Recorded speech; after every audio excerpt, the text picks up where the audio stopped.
Norfolk State clinched the regular season MEAC championship on Monday. Let's look at how that victory impacts tonight's game versus Howard. And Gerald Huggins of Draft HBCU joins as we continue our top 10 Thursdays. Oh, yeah, it's locked on HBCU. Play my music. You are Locked On HBCU, your daily podcast covering HBCU sports. Part of the Locked On Podcast Network, your team every day.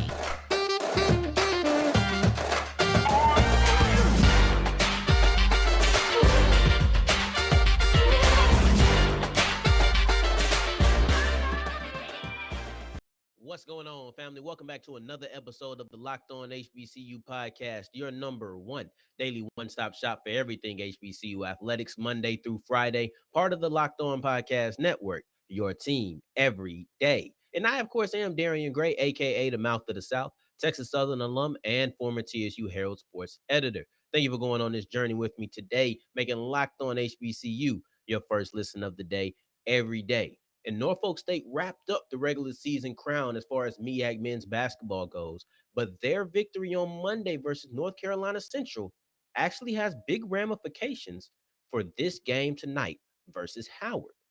Now, let's look back. Let's go into Monday. We've had a packed week here at Locked On HBCU, and it's been a lot of fun. Like, I've had a lot of fun talking to you about whether it was Art Browse and all of that, or if it's the CIA tournament. It's been a blast. But unfortunately, that means that victory kind of got overshadowed by a lot of bigger storylines. However, I want to take a quick look back at it. And in that game, they were absolutely dominant. North Carolina Central, they were close. They were within 2 points, 2 minutes into the game. That was the last time they were that close. 2 minutes into the game, they were down 2 points. And after that, they never got that close again. Matter of fact, with 9 minutes left into the first half, not in the second half, with 9 minutes left in the first half, that was the last time that the lead was at single digits. After that, I don't know if maybe just being that close just irritated the Spartans, but they took off and went on a 23-0 run to end the half, and it was all she wrote from there. I don't even really think that this game needs that much of a breakdown because that's how big of a beatdown that it was, right? And Chris Bankston led the team with 21 points, which was his career high. And he also paired it with 11 rebounds, giving him his third double-double of the night. And that overall defensive display continued throughout the rest of the game. They only allowed 46 points, which was their lowest in about 3 years. So this was just an absolute domination, you know. But let's look at how it impacts this game tonight. Because with that, obviously, it led to the MEAC regular season championship being given to Norfolk State. That was clear, right? I think that's something we already touched on, but we want to look at how does that impact Howard, because this victory over North Carolina Central, which, good God, North Carolina Central just crumbled at the end of this year. They lost their last 3 games, and now because of it, they just lost the chance to be the number 2 seed. This is disappointing. But with this loss, or with this victory, I should say, with Norfolk beating North Carolina Central, it broke the tie between Central and Howard, because at first they were both tied right there. Now you see Howard is sitting at 9-4. Meanwhile, Central is sitting there at 8-5. So at the worst case, at the absolute worst case, you're sitting at a situation where Howard's 9-5, and then Central is eight. Excuse me, they're sitting at 7-5 right now. Central can get to 8-5, and that's the best you can get, where they have the same amount of losses, but Howard would have more victories. And also, Howard had swept Central throughout this year already, so the tiebreaker would go to them regardless. And Norfolk State is 2 games above Howard, so that's why they have that already wrapped up. It's only 1 game left to play. So with all of those things happening, now you have a solidified number 1 and you have a solidified number 2. And I think for a lot of people, that may beg the question of, why are we even playing this game? Because remember, Norfolk State is the champion. They knocked off Central. That already happened. Then you have Howard, who cannot get to number 1 because they're at 9-4. Norfolk State is at 11-2, and then Central is at 7-5. So what is the point? If you can't go down, Norfolk State, you've already done what we needed you to do. We understood that, and you job accomplished. You did everything that we wanted from you. You came in, you won the MEAC for the third year out of 4 years, back-to-back years, right? Then you've taken care of business. Chris Bankston, you look like a stud. We talked about you way back when. You've done everything that we could have asked you for. Howard, you came in, you had a really strong year. You had a strong year, and it's resulting in you being number 2, but you can't move. You can't win 2 games in one. It's just not possible. And then also, you know that they can't catch you. To me, I'm not losing. It's about pride. But really, it's the fact that tournament season is coming in and you're heating up. HBCU tournaments are always jumping, right? So you're getting into a situation where you just won 2 games in a row. Howard's won 2 in a row. Norfolk State has won 2 in a row. You want to sustain that momentum going in. And it's not even, I don't even know much about, hey, if we have to match up, I want to make sure that we know we can beat this team. I don't really think that's what it's about. For me, I think it's more so just the case of I'm going into tournament time and I don't want to lose my last game. So I'm not going to rest my starters. I'm not going to not give it my all as far as coaching or playing. I want to make sure that all the momentum that I've had, these back-to-back victories that I've had, continues my stride and I keep rolling going into tournament season. So that's my ideal situation. And I think that's the reason why these games still matter. No, they don't count for seeding or standings or anything of that nature. All of that's going to stay the same. Now, under 2, then you're going to have some figuring out. Central still has to figure out things because they're right there neck and neck with other squads. But as far as Howard and Norfolk State go, you're playing for momentum. The winner of this game will be riding a 3-game win streak going into the MEAC tournament, and that's something that can continue. Say what you want, momentum; those things play a part in the sports. They just do. And going forward, we're going to be ranking. We're going from seeding and everything to ranking. So same kind of deal, but this time we're bringing Gerald Huggins on the show, and he's going to detail his number 9 player, somebody that he tried to tease last week. I told him, nah, man, we got to keep him anticipating, right? Well, the anticipation is built, the waiting is done. But first, I want to tell you about Run Your Pool because March Madness is around the corner. We're getting into tournament season. Your Power 5 tournaments are going on. Your MEAC and SWAC tournaments are going to be right around the corner as well, in addition to those Power 5 schools. It's time for you to start thinking about where are you going to do your tournament? Where are you going to run your bracket at? Go to runyourpool.com/locked on to play with us because I personally will vouch. I love the fact that they're going to give me all of the details and give me intel and make me feel like, okay, I know what I'm talking about, even if I'm a novice. So it's for everybody. Whether you feel like you know it all, you need something that you need to get a little informed on before you start making your brackets. Cool things like Survivor, cool little things like changing the scoring in your bracket. Those are options that ESPN and CBS do not bring to you. They're going to bring everything as far as all the assistance and customer service that you may need. And also, you don't have to play with us only. Go make one for your family. Make one for your office. Use the promo code Pure Madness and get $10 off at checkout. Remember, go to runyourpool.com/locked on to play with us. And I can't wait to beat you. I can't wait to see you there. My bad. All right, so we keep on rolling on today's episode of Locked On HBCU. Thank you for making us your first listen of the day every day. And Gerald Huggins joins the show to detail his number 9 player on our top 10 draft eligible HBCU player list. All right, I have with me Gerald Huggins, draft HBCU scout, and we're continuing our top 10 Thursday, and we have player number 9, and that's Marquis McClain, wide receiver out of Southern. And this was a guy who he was at the Legacy Bowl, he was at the Combine, and in both of those events, he caught my eye, but specifically in the Legacy Bowl, I felt like he was the quarterback's best friend. Gerald, is that something that you feel is constant within his film at Southern as well? It's good to say that. I think it's best to say he was, but he was also one of pretty much their like best offensive option. He could run the ball, he could catch the ball. He was a solid blocker as well. So, yeah, it's fair to say, he was. You can call him a safety blanket. because he was able to do so many different things. Like if you needed a big play, you could do many different things. You could line him up on the outside, you line him on the inside, like a big receiver, big slot, tight end kind of look. I mean, I think they could have put him in the backfield a little bit more often. No, they did a lot of reverses with him as well. He loves to get yardage. He's a yak god. So that's what you like to see out of your safety blanket. So yeah, I agree. That didn't shock me too much. Well, you say that. Was there anything that did shock you in the Legacy Bowl from his performance? To be honest with you, after watching him play at Southern, no. I'm gonna be very honest with you. I think they put him in position to be very successful. And I'm just gonna put this out here. If he's 6'3", 210, there's no way he's 6'3", 210. He has to be at least a 230. He's I saw him in person at the HBCU Combine where he blew it away, by the way.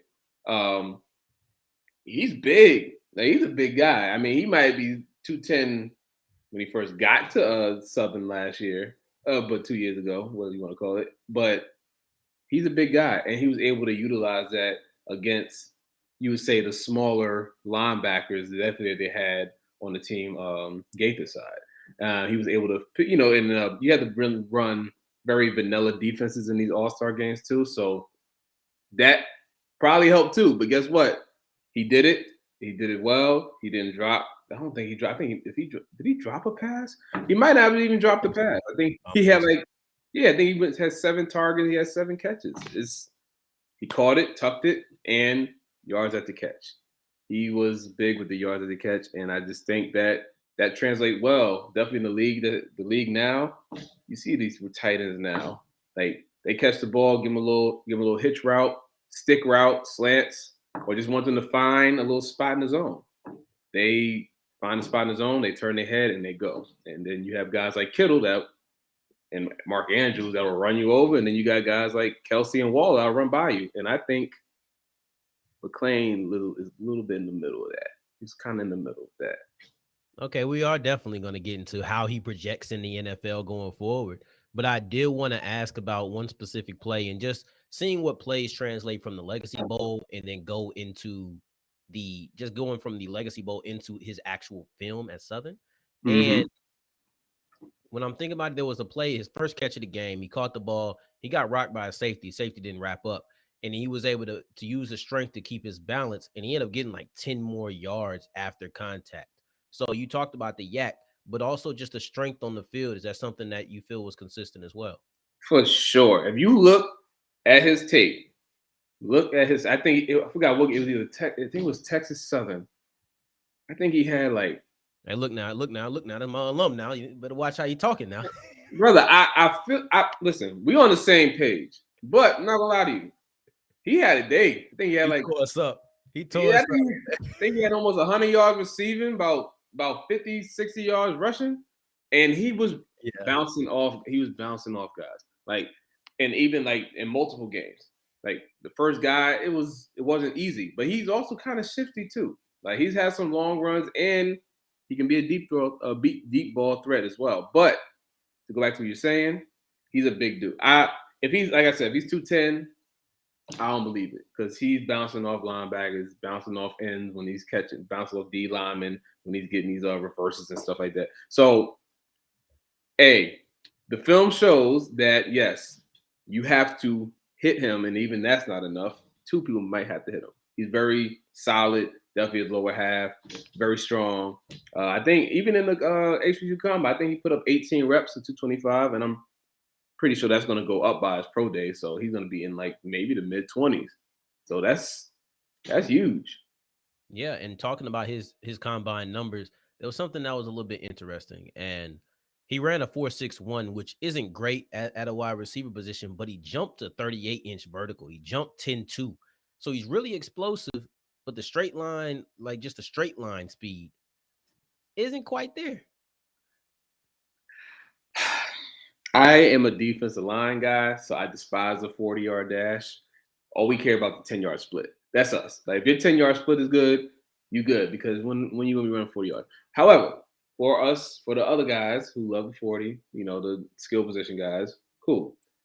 I clocked him at sub 4.6. I think I had him at like a 4.561, a 4.56. I think his high was like a 4.62, 4.63. So I think the official number was like 4.61 or something like that. Now, this is not an excuse for him, but this is a reason. It was cold. It was cold. Listen, I'm not knocking the Senior Bowl and the HBCU. I'm not knocking it at all. But I'm just, end of the day, it was cold, and they were running 40s. So I personally believe, based on film and what we've seen him on film during the season and at the HBCU Legacy Bowl, and you can just watch how he runs. He's a low 4.5 guy. If he could get high 4.4, that's gonna really help his stock. Definitely as a big, you want to call him a big tight end. I really want to see his weight. If I could confirm his weight, that would help too. Because, being 230 plus, you can run like a 4.4-ish, low 4.5. He's about 6'3". He has good hands, and you can use him in different positions. I'm trying to think off the top of my head. I'm thinking his body type and the way he plays is kind of reminiscent of Vernon Davis almost. Vernon Davis is a 4.3 guy. But I just think the size, about 6'3", 2 whatever plus, they solid, big lower body. They bounce off the tackles.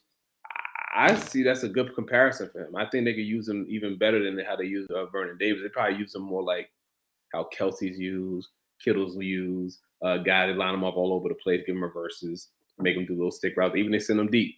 Sometimes they just tell you to sit in the middle of the zone, find a spot. I think that would be ideal for him. So, yeah. All right, so you just heard Gerald break down some of the things that McClain does really well and what from the Legacy Bowl and HBCU Combine translates to his film at Southern. Now, going forward, we're going to start talking about how does he project going into the NFL? Is he a big tight end, or is he a big slot, or is he a tight end? Let's see what Gerald has to say. But first, I want to tell you about BetOnline, because betonline.net has everything you need for all of your sports wagering. I don't care what your sport is. If you want to talk about professional basketball, you can get the over under on Ja. When's the next time he going for 50? That's my guy. That's my favorite player to watch in the NBA right now. Been my second favorite player, and he's slowly creeping to being number one now. Right? If you want to talk about collegiate basketball, you have all the tournament season about to start. NCAA World Series are about to start, and Texas is your favorite. Get all of your odds on that. So even if you want to bet on just individual players, even if you want to bet on games, it's all there. Boxing, UFC. We have a big UFC event going on Saturday. So make sure you're checking that out as well. And if you're not into all of that, you thought it was going to be nothing for you, you also have your favorite Vegas casino games that you can bet on. You can wager on everything with betonline.net, and that's why they are the best in the business. BetOnline is the fastest and easiest way to wager on all of your favorite sports. BetOnline, where the game starts. All right, as we're wrapping up today's episode of Locked On HBCU, Gerald Huggins comes in to break down how does Marquis McClain out of Southern fare when we're projecting him from the collegiate ranks into the professional league. We'll see what he has to say. Is he a tight end or is he a big slot? That's what I want to know. So it seems like, I know there was some conversation whether he was going to be a slot receiver or a big slot receiver, or if he was going to move to tight end. Seems like you're kind of angling towards tight end more than a big slot. His blocking, it's not a ton of tape, with him blocking bigger guys. However, when he is going against these safeties and he's going against these cornerbacks, he's doing a really good job. He's not Hines Ward, but he's not Chad Ochocinco either. So he's like well in between. He will lay the lumber if he has to. I just think he does a good enough job to start block, getting away and let his running back, he has some really good, really good quarterback that's transitioning to running back as well. He'll be able to get his yards, block downfield. It looks good. Tight end wise, we've had tight ends that were not ideal. not the biggest guys. We had 6'3", 230-ish tight ends, and not everybody's going to be Darren Waller and George Kittle and Mark Andrews. Not everybody's going to be huge, but I think the best way for him to get on the team is to just be able to do both, regardless. Show that you can block. If he shows that he can block consistently, like defensive linemen, linebackers, big safeties, whatever, which I have a feeling he could do because he's a strong guy, that's going to up his stock even more because the tape is out. For those who didn't know about him, they've been talking about him heavily since HBCU Combine, and definitely after what we saw in the Legacy Bowl. And it also helped that I think he was the only tight end on the roster, if I'm not mistaken, or I think something happened. One got hurt or something, but even if he wasn't the only tight end on the roster, he definitely took the majority of the reps, and I could see why, and I'm not mad at it. Yeah, the guy out of North Carolina Central actually got hurt in that game, but I think they had him running a lot at wide receiver. You think that blocking is going to be the overall determining factor on whether he plays tight end or wide receiver? His blocking? I think so, because even like the top tight ends in the league, when it comes down to it, they have to block. And for the most part, the top tight ends can block. Andrews has no choice but to block because he's on a running team. Then you have the Chiefs, so you have Kelsey. He's a serviceable blocker. George Kittle clearly shows he loves to block. And even Darren Waller has become a very solid blocker for the running game they have in the Raiders. So I think that's essential because we've seen the route tree because he's played outside. He's played the outside positions as well. He's been in the slot. He's able to run the ball. We've seen that. He's able to get yards at the catch. He's kind of a deep threat as well. He's had some film on him catching the ball deep. He's a playmaker. But end of the day, if we can't have you out there on first and second down if we want to run the ball, or third down and short, we want to run the ball, then it's going to be hard for us to get you on the field. So show that you can block and also show that you can block in open space, which he has also done, in multiple positions. Yeah, so you mentioned something in there when talking about his receiving acumen, and you said he made some plays downfield deep. So let's talk about him as a receiver. Do you think he's a 2-level receiver or a 3-level receiver? How do you project his game going forward into the NFL? I mean, me personally, this is just me personally, and then a little bit of just from what I heard just around. I just think it would be best for him to go. Like you hear everybody, that's what everybody's talking about. They want to kind of see if we could slide him into that big slot because they see how big this guy is. Not saying you can't be big like him and play outside receiver. I just think, if you just, have yourself stuck to just being an outside receiver, which I think would do him a disjustice. I'm not saying he's Deebo Samuel, we can put him in backfield. I wouldn't mind them trying something like that because he's just an athlete. Regardless of what the 4.6 or 4.5 says, he's an athlete and he likes to get a ton of yards after the catch. So, as you can see now, a lot of teams like to put their best receivers in the slot because it's easy to get the ball to them, and the tight ends are getting a lot of targets. Even these running backs get a lot of targets. So the closer you are to the ball, more than likely is when you're gonna get the most touches.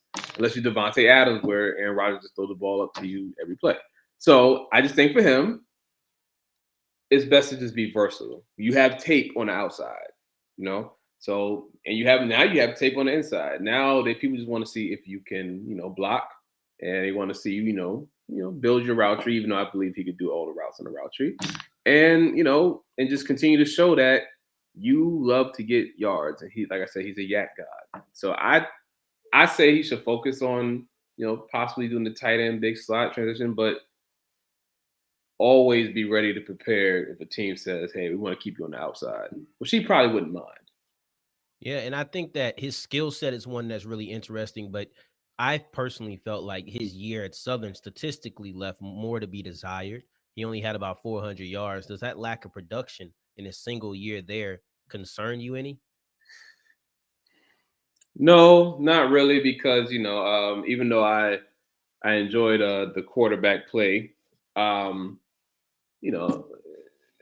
to knock the offense, but it just wasn't the most pass heavy offense. Now, if he was, maybe if he was maybe he was at Jackson or at A&M or something like that.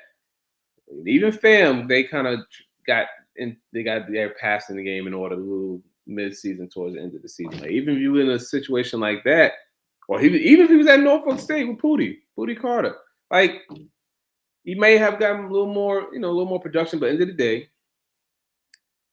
the tape shows that when he does get the ball, he's very productive when he does get the ball. He gets a lot of yards at the catch. And people like numbers, so he got his combine numbers. Combine numbers open eyes when all the scouts were talking about him. Wasn't the scout there that wasn't talking about him. So they have that. So then they're going to go back to the tape and be like, okay, why haven't we heard about this guy? Da, da, da, da. Oh, okay. Cool. So now we can see why maybe just what the offenses just sometimes don't suit guys to get 1,000 yards. I mean, how many receivers in black college football got 1,000 yards? It's not a ton.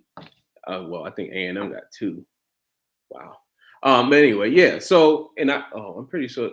Oh, speaking of Texas Southern, this is random, but I love that quarterback y'all got. Love him. Big body, my boy, Big Body Andrew. Oh yeah, Yeah, I like him. love him. I just really off topic, but even if he was at Texas Southern, Body would have got. So sometimes just your situation. Not saying that his quarterback play wasn't good at all. I mean, it was. I think it was pretty good. But if you want to pass happy, they weren't pass happy, so he's not going to get the 80, 90 targets, and you're rarely going to get 80, 90 targets in college football, let alone black college football. Right. Well, I think we've done a pretty thorough breakdown of who Marquis McClain is. Next week we have number 8. We still ain't giving him no lead up. We gonna keep him waiting, Sure. building up anticipation. Yeah, I'm sure we're gonna build up that anticipation. But Right. next week we back with number 8, and I'm excited for it. I ain't gonna miss this guy either. Appreciate you coming on. Oh, anytime, my brother. Appreciate you. All right, you just heard all we need to hear about our number 9 player, Marquis McClain, out of Southern. Whether he's a big slot or he's a tight end, he is a fantastic player, and we ain't giving no lead up. You got to wait until next week, and then you'll hear what we have at number 8. But thank you for making Locked On HBCU your first listen of the day every day. And for your second listen of the day, make sure that you are checking out Locked On NFL Draft with Eric Crocker, former NFL cornerback, and Ryan Tracy. They're giving everything that you need for the big event in April, but don't wait to get educated. This is where you need to go. And in the meantime, in between time, you can find me on that blue app, that bird, yes, Twitter, at South Exclusives. Until the next time that we hear each other, family, take care, stay blessed. Peace. Yeah, y'all the double piece today.